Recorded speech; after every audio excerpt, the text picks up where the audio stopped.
Only people that win when you buy a personal home or smaller rental properties is the bank.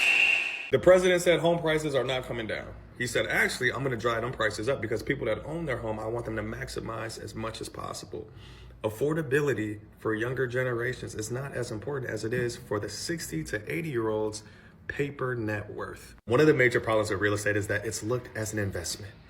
And it sounds good in theory, especially 60 years ago, but now we're at a point that somebody actually has.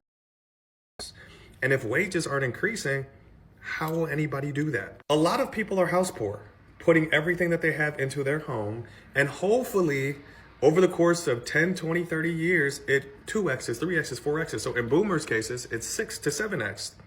But the reality is, just because something has a number attached on paper doesn't mean anybody can fucking buy that. You bought your starter home for 60K. It's now worth 500,000. Great. Guess what? No one can buy it. So it's actually not worth what it's showing on paper. It's probably worth 150,000. The solution to affordability is slicing your paper net worth in half, but that goes against everything that they told us, right? Buy a home, start a family, then sell your home and you make money.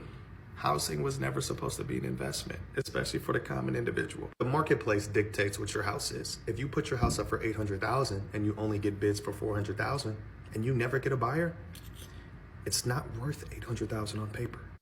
Well, we're seeing now that homes are not an investment. Buying a house, even buying, smaller rental properties are not an investment.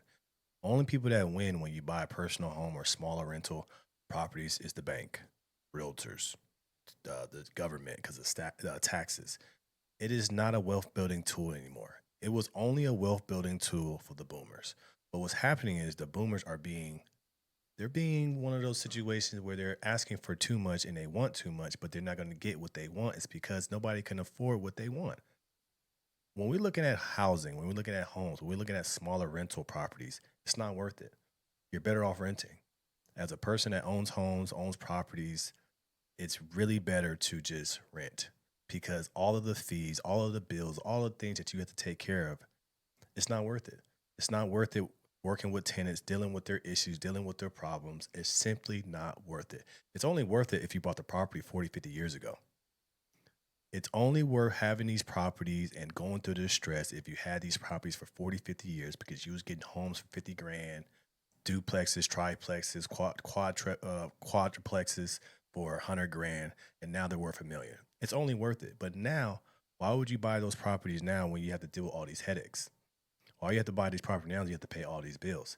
It just doesn't make sense to buy a home or smaller rental properties as an investment.